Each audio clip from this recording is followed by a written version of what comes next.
Děkujeme za sledování a sdílení našich videí a pro zachování nezávislého zpravodajství zvažte prosím i finanční dar pro Český list. Mockrát děkuji. Pán premiér, na úrade vlády ste minulý týždeň prijali tak veľvyslanca Spojených štátov amerických, ako aj Ruskej federácie. Vedeli by ste Národnej rade priblížiť obsah týchto stretnutí? Nech sa páči, pán premiér. Dámy a páni, chcem veľmi otvorene povedať pred celou snemovňou, že odmietam akúsi predstavu, že Ruská federácia neexistuje. Ruská federácia tu bola, je a bude.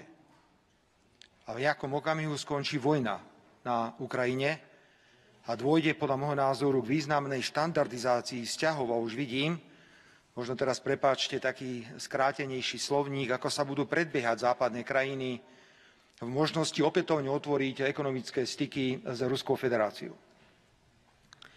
Ruská federácia v minulosti bola významným partnerom Slovenskej republiky. Viete, že sme boli naviazaní, pokiaľ ide o dovoz mnohých surovín, ale aj iných produktov. A dnes musíme konštatovať, že vzťahy sú prakticky mŕtve.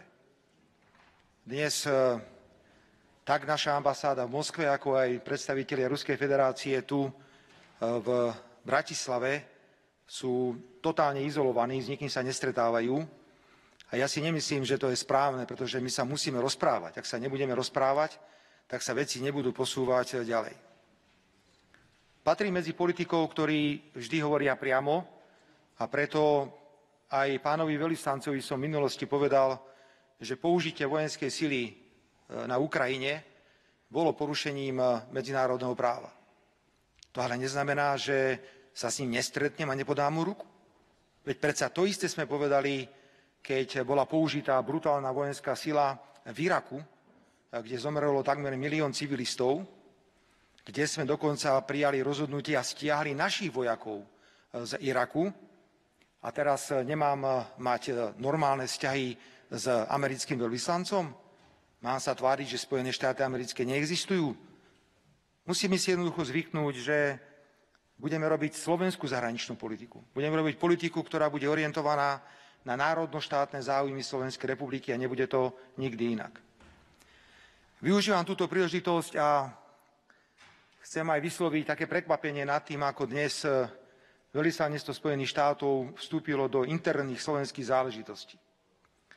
Neviem si celkom predstaviť, že by veľvyslanectvo Slovenskej republiky vo Washingtone dalo vyhlásenie, v ktorom odmietne prijatie nejakého zákona, ktorý sa týka trestného práva v Spojených štátoch amerických. Toto je neadekvátne a chcem veľmi jasne aj tu pred vami povedať, že neželám si žiadne napätie medzi úradom vlády a veľvyslanectvom Spojených štátov amerických v Bratislave. Neželám si, aby kvalita tých vzťahov bola taká, ako to vidíme možno v Budapešti. Ale čo si želám je, napriek tomu, že si uvedomujem realitu, že Slovensko je malá krajina v porovnaní so Spojenými štátmi, aby nás brali ako suverénnu krajinu, ako krajinu, kde sa možno už nebude chodiť pre pokyny a posolstvá, že si nebudeme podávať kľúčky na americkej ambasáde, ako to robili predstavitelia vlády, ktorá tu bola od roku 2020. Preto aj budem žiadať pána veľvyslanca Spojených štátov, aby sa zdržal obdobných vyjadrení, ktoré vstupujú do interných, suverénnych slovenských záležitostí. Fungovanie alebo nefungovanie sankcií, ktoré boli prijaté v obrovskom rozsahu proti Ruskej federácii, je bohužiaľ tabu téma na úrovni Európskej rady. Ak sa pokúšate otvoriť túto tému a chcete naznačiť, že sankcie nefungujú, tak zvyčajne vám povedia, že ste politicky nekorektní a že hoci to je pravda, sa nepatrí takúto pravdu na pôde Európskej rady hovoriť. Je fakt, vážené dámy a páni, že máme za sebou 12 mimoriadne robustných balíčkov sankčnej povahy proti Ruskej federácii. Nehovoriac o tom, že sme jediná krajina v Európskej únii, ktorá sa nachádza na týchto sankčných zoznamoch prostredníctvom jedného našeho občana, pána Hambálka z Trnavy. Je to neuveriteľná hanba, že predchádzajúca vláda podľa všetkého dala podnet Európskej komisii na zaradenie nášho občana Slovenskej republiky na sankčný zoznam na základe vymyslených dôkazov a dôvodov. Je predsa nemožné, aby občanovi Slovenskej republiky, ktorý patrí do Európskej únie, bol vypnutý plyn, elektrina, zastavené účty, aby keď prekročí hranice do Českej republiky, dobre, že ho nezadržali, pretože má zakázané ako občan Európskej únie sa pohybovať po území Európskej únie. Ukazuje sa, aké sú sankcie absurdné a nefunkčné. Ak som spomenul 12 balíkov a teraz sa pripravuje 13. balík, tak si odpovedzme na otázku, čo tie sankcie spôsobili. Áno, s vysokou pravdepodobnosťou mohli skomplikovať život obyvateľom Ruskej federácie. Ale je naivné si myslieť, že ak si nebude môcť kúpiť občan Ruskej federácie telefón americký alebo neviem aký, že si to nevynahradí čínskym telefónom alebo možno telefónom z nejakej inej krajiny. Ukazujú všetky analýzy, že sankcie viedli predovšetkým k tomu, že aj tam, kde Ruská federácia nebola sebestačná, výraznou mierou zvýšili sebestačnosť. A čo ešte najhoršie na tom všetkom, že sankcie, ktoré boli prijímané, často poškodzovali tak Európsku úniu a poškodzovali aj Slovenskú republiku.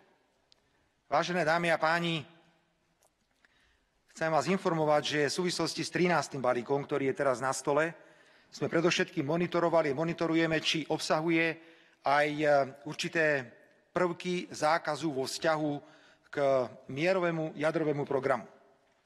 Pokiaľ by bol akýkoľvek záujem zaradiť do tohto sankčného zoznamu aj mierový jadrový program, to znamená spolupráca, ktorá tu prirodzene je, nemôžem ako predseda vlády Slovenskej republiky súhlasiť s takouto sankciou, pretože by nás výrazne poškodzovala a musel by som takéto sankcie vetovať. Je zaujímavé, že v 13. balíku sa ide hovoriť o diamantoch. Pýtam sa, prečo až teraz sa ide hovoriť o diamantoch? Už všetko, čo bolo treba, kúpili?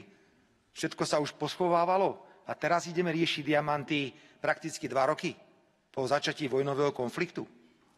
A nech je najväčším mementom to, vážené dámy a páni, že ak sa pozrieme na to, čo sa deje na území Ukrajiny, tak zistíme, že územné zisky Ruskej federácie, napriek tomu, aké sú sankcie, napriek tomu, koľko vojenské techniky zbraní ide na Ukrajinu, boli väčšie v roku 2023, ako boli územné zisky Ukrajiny.